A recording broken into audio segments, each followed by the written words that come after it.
त्र्यम्बकं यजामहे सुगन्धिं पुष्टिवर्धनम् उर्वारुकमिव बन्धनान् मृत्योर्मुक्षीयमामृतात्. We had taken up the study of the meaning of the Mahamrityunjaya mantra, and I had given a few definitions of what Triambakam means.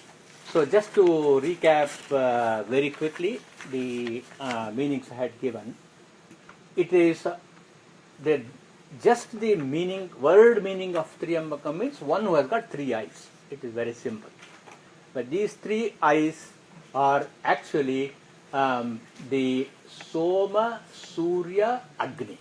The three eyes are Soma. It came out.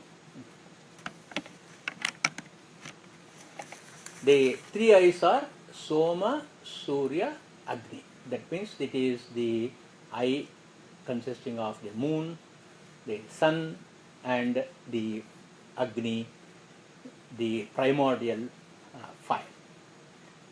So the reason is, that is why he is also known as Virupaksha. Virupaksha means one whose eyes are not normal. So when somebody has got two normal eyes, Samekshana, Sama Ikshana, that means it is properly placed. But Shiva is Virupaksha because he has got three eyes, and the three eyes are made up of three whole completely different entities. One is very fierce sun, and the sun is self-effulgent, that is he is self-luminous, and then but he is very harsh. Therefore it is Dharma, the eye of Dharma. Then you have the Chandra, who is of reflected light. It represents the mind. Soma represents the buddhi or the intellect, and Chandra represents mind, and it is soft, it is emotional. And you have Agni, which is the third eye, the Agni which makes us move forward. It makes us progress. So these are the three eyes, we talked about it. Then I also talked about the three as the breakup of the Upasana Agni. Upasana Agni is the Agni that has to be maintained by a householder from the date of marriage. At the time of Upanayana, the father lights up the Agni from his own, what we call as the Ahavaniya Agni, that is a Agni he has maintained continuously. He gives a part of that to his son, and during Brahmacharya he uses that Agni for Agni Karya, and at the time of wedding it is transferred on, it becomes Upasana Agni.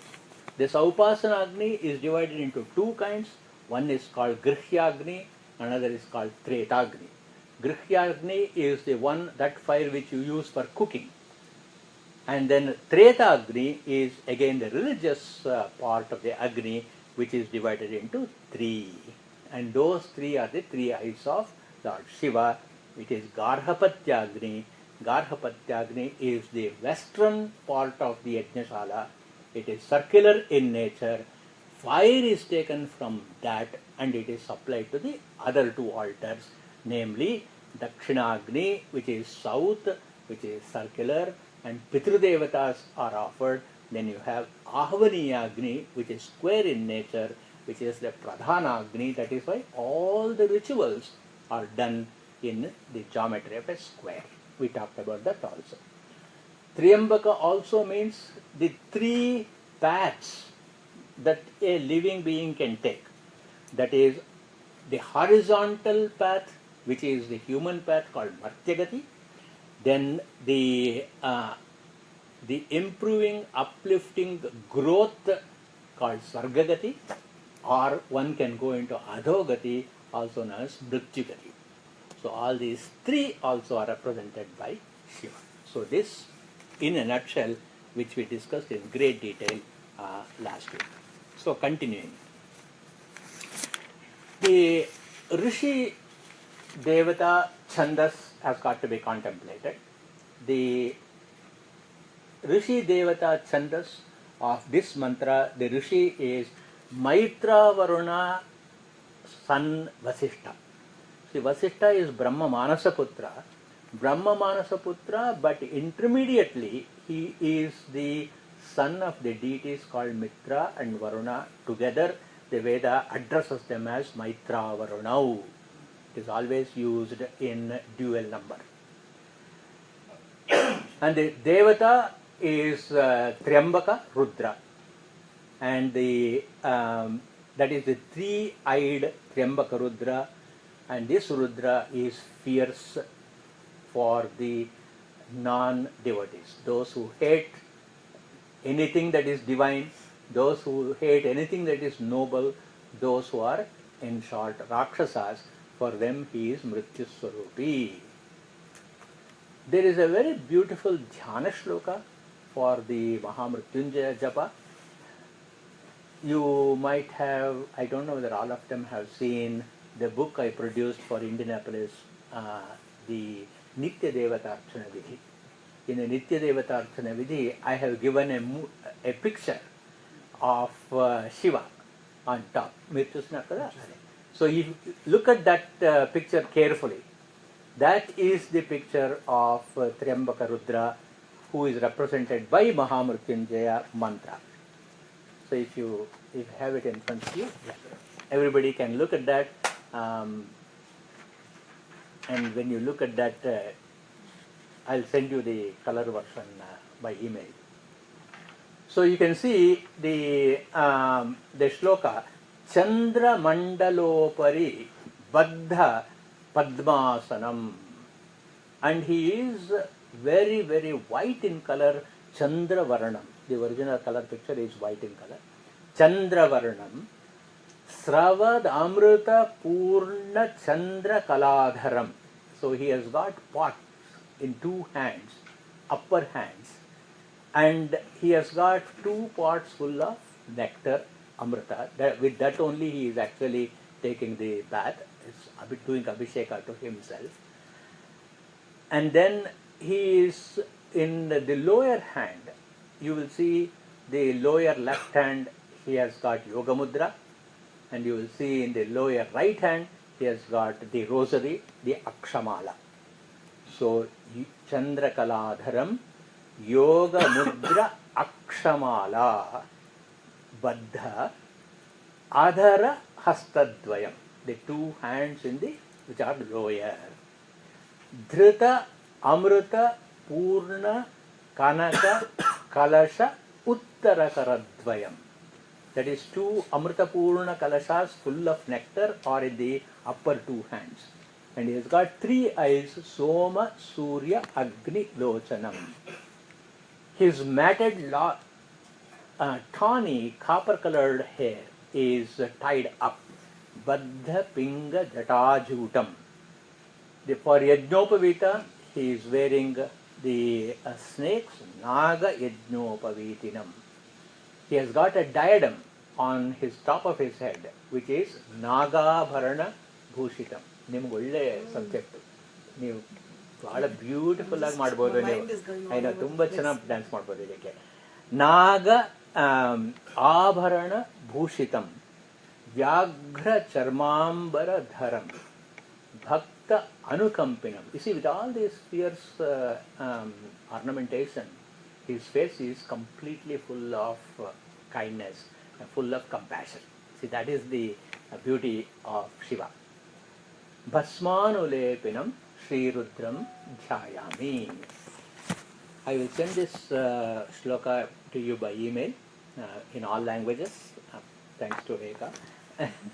And then you will be able to meditate on this based on the number of meanings of the Mahamrityunjaya mantra.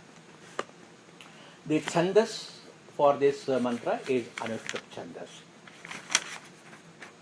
So we will add a couple of more definitions for Triambakam. At least one more definition for Triambakam. What is the role of the eyes? The role of the eyes, if we are students, is for learning.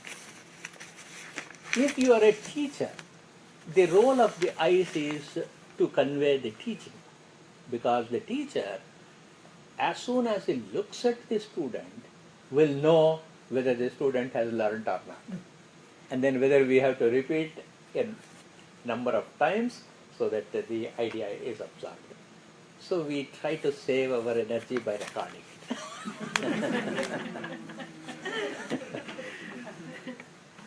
So here Rudra is actually in the teaching mode. So what is the quality that is required if somebody dares to teach? He has got to have these three eyes. First, the eye, the Surya eye, that is the eye of the sun, is called Pratibha. Pratibha, that is, Bha means shining. Prati means every step of the way. It is unlike a normal source of light where the intensity of the light is the highest in close proximity of the source, but as you go farther away from the source, it becomes dim, isn't it? Whereas Pratibha of Surya, Pratibha of the Surya Netra, one of the Ambaka of the Triambaka, is ingenuity, an ingenuity which permeates through the entire teaching from the very first word to the very last word. That is why he is Ishanas Sarva Vidyanam.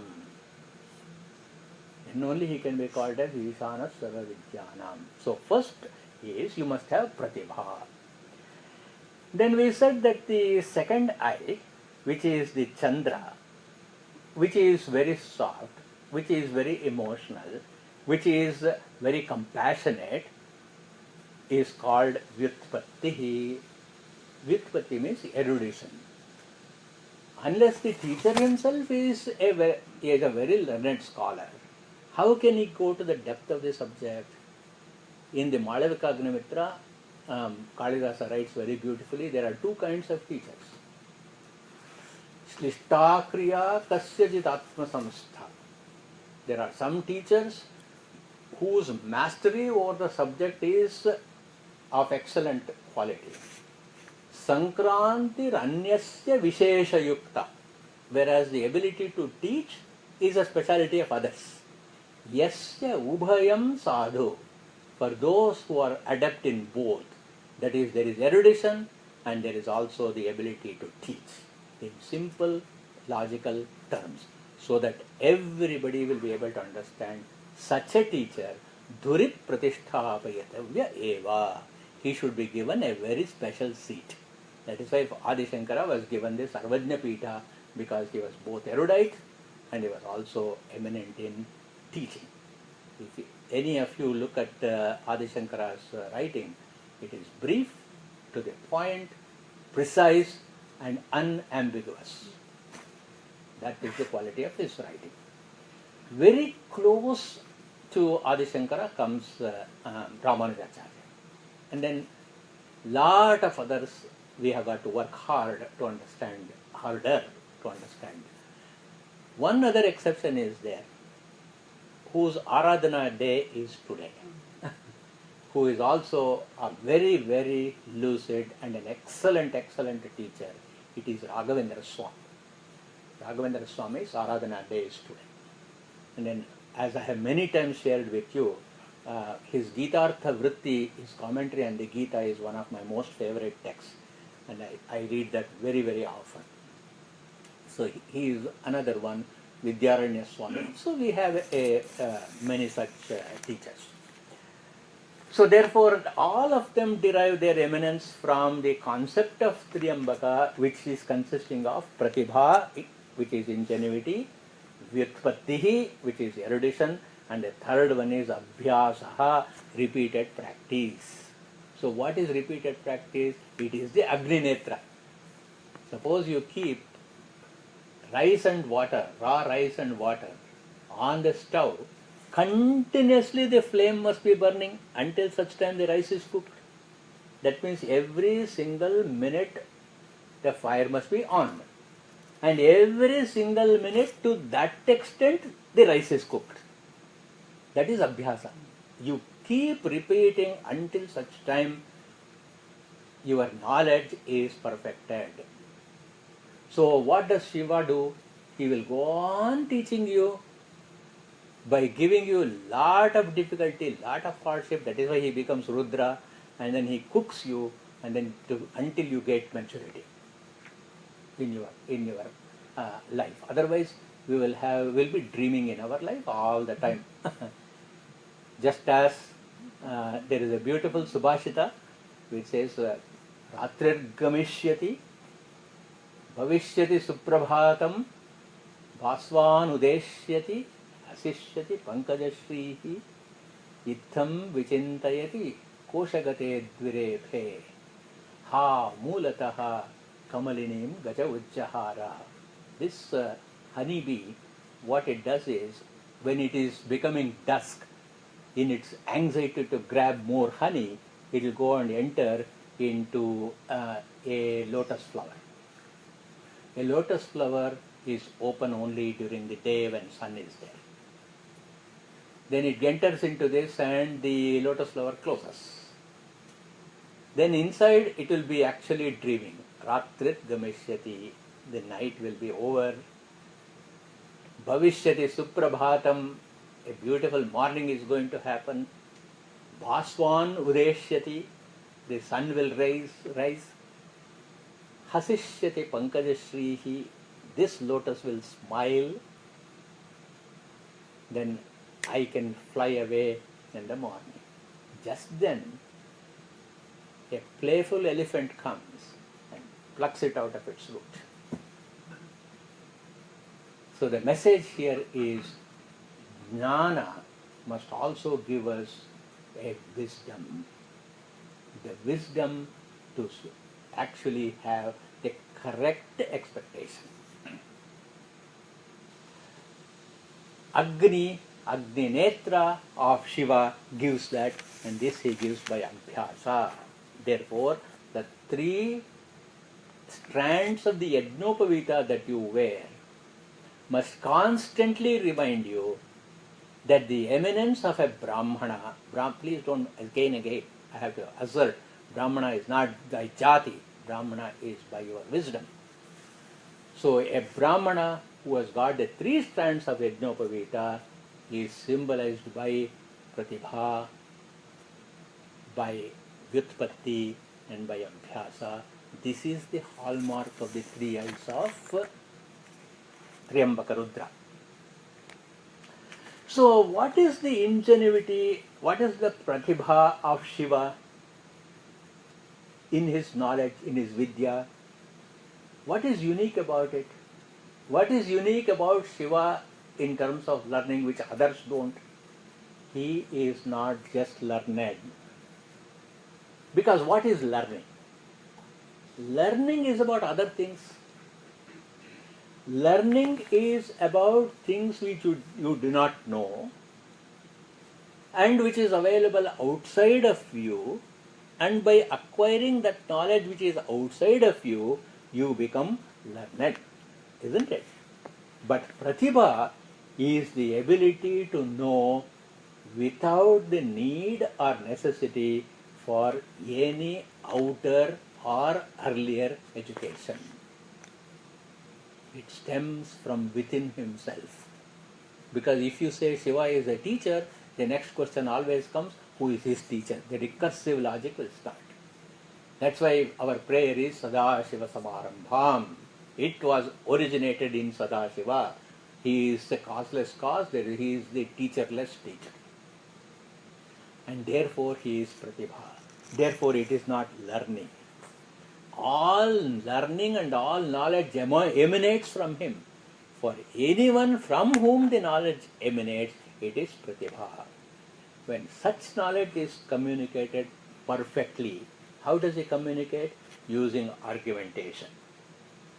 One of these days we will have a discussion on what argumentation means and how argumentation should be done.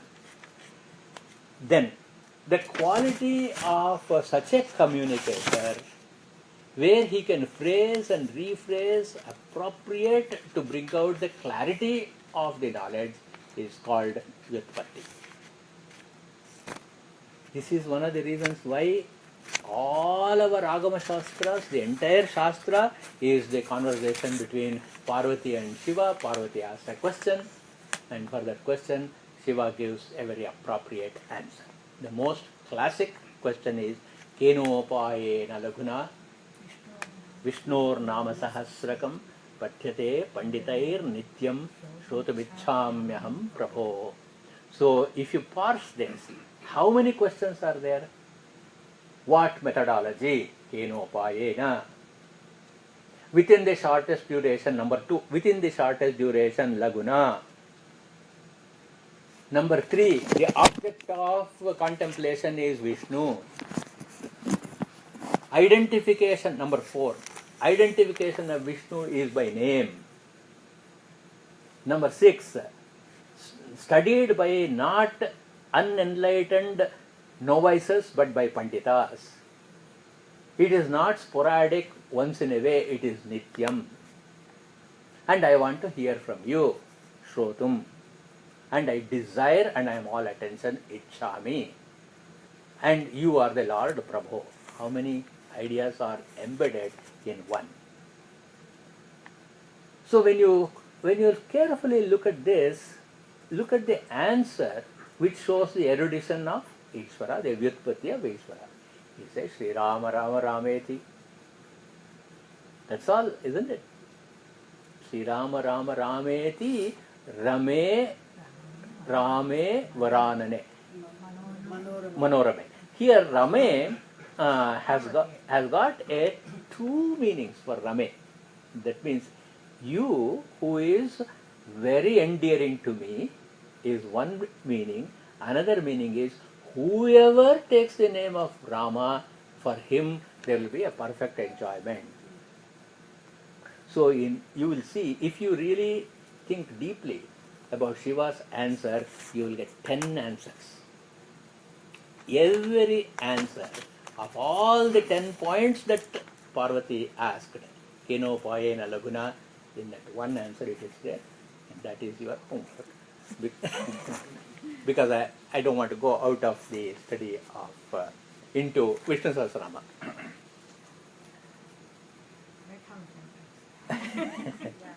Worth contemplating, isn't it? Worth contemplating. You have to take the Sahasranama Tattva. Yeah. Whole answer. Sahasranama Tattva. How can Manorame Sahasranama Tattva Ramanama Varanane. So Sri Rama Rama Rama Iti. When you say Sri Rama Rama Rama Iti, means by uttering. Why 3 times? Not only by uttering physically through your mouth, not just vacha, but it has to be, your body should be elucidated, really completely shining with the glory of Rama. In your body language, you must speak Rama.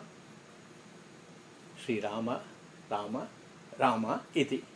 In buddhi, it must be there. I don't want anything else.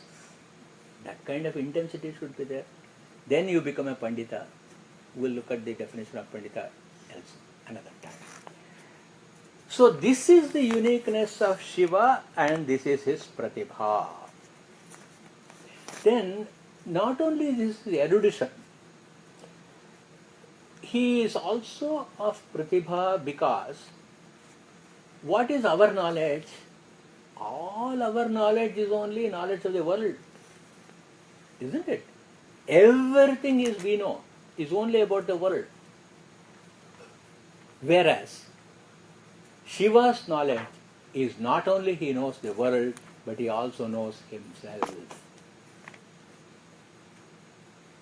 In Mahabharata, there is a beautiful definition of Vaikunta. So in Vishnu Sahasranama, there is a name which comes Vaikunta Purusha Pranaha Pranada Pruthu.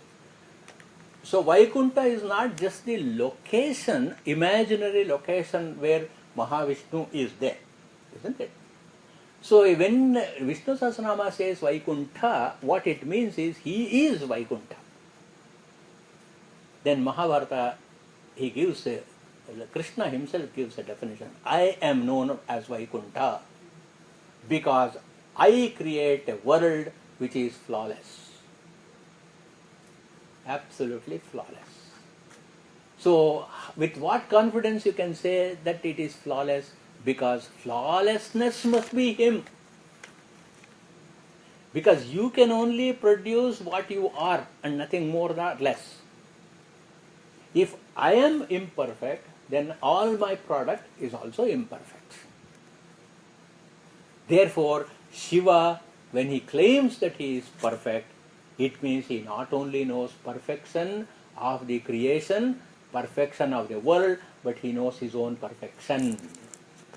This, in one sentence, in the Tao, Tao Te Ching, in the Tao. I only read it in translation because I don't know the original language. He who knows others is learned. He who knows himself is wise. So Shiva is one such. So the Triambaka mantra is also called as Maha Mrityunjaya mantra because it points us to the immortal within the mortal frame. I will just give you a hint because we have run out of time. We'll continue this thinking. What is the methodology we adopt in any learning? We start from what we know. And then we go and seek what we don't know. So there is a point A which is known, and we take the path towards point B which is unknown. Whereas Mahamrityunjaya mantra starts from a point A which is pre-empirical, which is pre-knowledge, which is pre-manifestation, pre-rational, moves through the rational, moves through the empirical, and delivers us into the post-empirical, post-knowledge.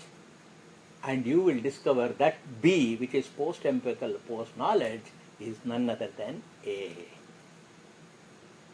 In other words, Triambakam is the pre-empirical, pre-knowledge, pre-manifestation, Amritat, post-knowledge, post-empirical, which is none other than the pre-empirical, pre-knowledge. So Triambakam and Amritat are same. The journey we take through by saying Yajamahe Sugandim Pushtivardhanam Urvarukam Iva Bandhanat Mrityoho, up to that we know. So you pass through the known, start from the unknown, go and reach the unknown and know, which is actually Pratibha, that the unknown B is none other than the unknown A. And it becomes experiential. And therefore the Rishi, who also happens to be Markandeya in another iteration, he uses a very beautiful verb, Yajamahe. Grammatically, it is the present continuous tense plural. Lat, lakara, bahuvachana. Atmanepada. So in Sanskrit, there are two kinds of verbs, Atmanepada and Parasmaipada. Parasmai means relating to others. Relating to others means what? I sit here in the Vyasapeta and tell you, all of you go and worship Shiva. Isn't it? Whereas Yajamahe means me including all of us, we shall worship Shiva. So why not say, since I am the one who is contemplating on Shiva in this manner, that I will actually meditate upon Shiva, why should I include everybody? Is an open question which we will take in the next class.